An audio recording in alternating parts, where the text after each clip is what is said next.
He names them Astor, Peabody, Delano, Forbes, Russell, Perkins, Harvard, Yale, Brown University, and he says Brown was, quote, named after a prominent slave and opium trading family from Providence. That's in this article. That's not me. A penniless black man had no chance at Russell and company. But the enslaved people working the land that grew the crop, they don't even get a sentence. Now look at this. He says the traders warned their families back home, do not make any of this public. And their descendants selectively destroyed papers that mentioned opium. This is documented concealment confirmed in a peer-reviewed archive. The cover-up is cited inside the article that's simultaneously trying to tell you where the drugs came from. You can't make this up. Here's the one that locked it in for me. He says there are more than 30 American cities named Canton. 30. Twice as many as are named after London. And 0 are named Guangzhou, the actual Chinese name for Canton. His explanation is that Canton domesticated China in American memory. But what if Canton was never China? What if Canton, Ohio, Canton, Georgia, Canton, Mississippi, Canton, New York? What if those were the original cantons? And they named a place in China after what was already here? The Chinese, the people being occupied, called Americans the younger brothers of the British. They saw through it. 2 flags, 1 empire. The same way Bengal and Louisiana were the same land under 2 names. The same way the Opium War and the Civil War were the same conflict under 2 names. The people being colonized always knew. It was everybody else who got confused. He ends this article by saying, if Americans knew this history, it would be harder to impose xenophobic anti-immigrant framings on the drug crisis. But he never asks the real question. Why does the opioid epidemic today hollow out specifically the same territories, Appalachia, the Mississippi corridor, the American interior, that match the ancient opium-growing geography?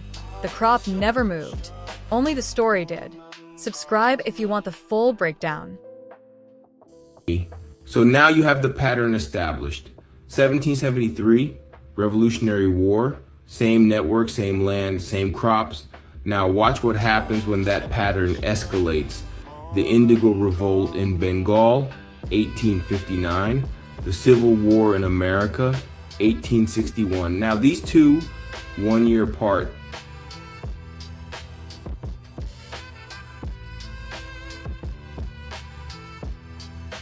Same rebellion, different story told about each one, not the same as the Revolutionary War. A new escalation of the same system 90 years later, after the purchase, after the territory changed hands, after the opium trade went into overdrive. Now, let's talk about who was running all 3. The Forbes family, the Delano family, the Perkins family, the Russell family. These are not random merchants. Warren Delano Jr. was simultaneously the United States consul in Canton and an active opium dealer. His grandson was Franklin Delano Roosevelt, President of the United States. FDR's entire political career was built on generational wealth from the opium trade. That is, in the academic record. A Forbes family member wrote home during the trade shutdown in 1839. I am reading the actual letter. The entire China trade collapses without the opium. There is no money without it. And in 1832, right in the middle of the opium trade peak, Russell family money founded Skull and Bones at Yale University. That is documented. These are illuminated orders, fraternal societies with inner and outer circles. The outer circle knows the cover story. The inner circle knows the map. 1. Thomas Jefferson purchases the Louisiana Territory from Napoleon Bonaparte for $15 million. They teach this like a real estate deal between 2 countries. Move on. Nothing to see. But look at what is being sold. the entire Mississippi River system, the Delta, the Mound Builder civilizations, Cahokia, a city bigger than London in 1200 AD, sitting at the geographic center of North America, the most fertile land on Earth, the same territory whose crop profile matches Bengal point for point, the same rivers, the same floods, the same indigo, the same cotton, the same rice. Napoleon needed money for his wars, so he sold the ancient interior to a man who owned enslaved people who already knew how to work every plant that grew in it. Watch the timeline. Louisiana Purchase, 1803. Opium trade to China peaks, 1820s. First Opium War, 1839. Second Opium War, 1856. American Civil War, 1861. Every single escalation follows the purchase. The territory changes hands and the cash crop operation goes into overdrive. When someone tries to cut the supply, China in 1839, the Union blockade in 1861, a war starts. These are not the same war. They are the same network starting different wars on different continents to protect the same supply chain, and every time they named it something that pointed away from this land. Now I need to stop and embarrass somebody real quick. This is a paper published in May 2025, not 1925, 2025, in the Philosophical Transactions of the Royal Society. Their exact words about the opium poppy, the prehistoric origins, domestication and cultivation, spread of the opium poppy remain unresolved. In 2025, after all of that, after the opium wars, after the Civil War, after the opioid epidemic hollowed out entire American cities, after they built the Forbes Delano Russell skull and Bones empire on top of this plant, they cannot find where it came from. Meanwhile, we just matched Bengal to the Louisiana Territory crop, river for river, revolt for revolt, using their own Library of Congress documents. Their 2022 genetic study analyzed poppy accessions from 30 countries, including America, 5 distinct genetic subpopulations. The American profile is in the database. They never fully reported it. That is not a research gap. That is a decision made by people whose family names are on buildings at Yale. 1.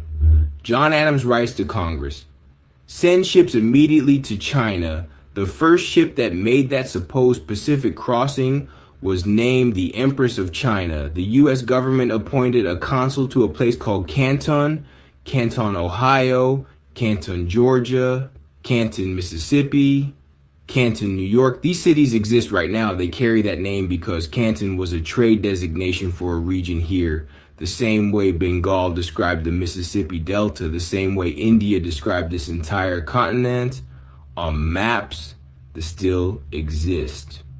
1. John Quincy Adams stands before a packed house in Boston and defends the British Opium War. 2 weeks earlier, he defended the Amistad Africans before the Supreme Court. He knew exactly what forced labor looked like. That night he called it free trade. He was protecting the network. Forbes, Delano, Russell, the families who bought Bengal for $15 million in 1803 and called it the Louisiana Purchase. The same families whose operation the Boston Patriots were already pushing back against in 1773. 3 conflicts, 1 network, 90 years, different names for different audiences every single time. They moved the name of each war away from this land so you would never connect them to each other. Bengal was the Mississippi Delta. The Indigo Revolt and the Civil War were 1 year apart. The Boston Tea Party happened on Bengali money 70 years before either of them. Same crop, same people, same land, same families. And their own scientists in 2025 still cannot tell you where the poppy came from. But the Library of Congress has the deed to the land where it was growing. $15 million paid in 1803. It's at lox.gov. Go read it. I want to be real with you for a second. If I had the resources, the team, the budget, the infrastructure, this would all be one video, 4 hours, every piece of evidence, every map, every family name, every crop, every revolt, one complete picture laid out so thoroughly that there would be nothing left to argue about. But I'm one person with a phone and a lot of sleepless nights. So what I do is I break it into what I can actually deliver with integrity. And what we delivered tonight, Bengal matched to the Louisiana Territory crop for crop, river for river, revolt for revolt, using their own Library of Congress documents. That is not nothing. That is actually a lot. And if you're still here, if you watch this far, you already know why this matters. You don't need me to explain it. You felt it somewhere. Maybe in a name you couldn't place, maybe in a piece of land that felt familiar the first time you stood on it, maybe in the fact that everything that came from here, the cotton, the indigo, the tobacco, the rice, built a world that didn't put your name on any of it. They sold the land, they renamed the crops, they moved the wars to another continent, and then they told you your people came from somewhere else, but the land remembers. It still floods every season. The same delta, the same flatlands, the same crops growing wild in the same soil.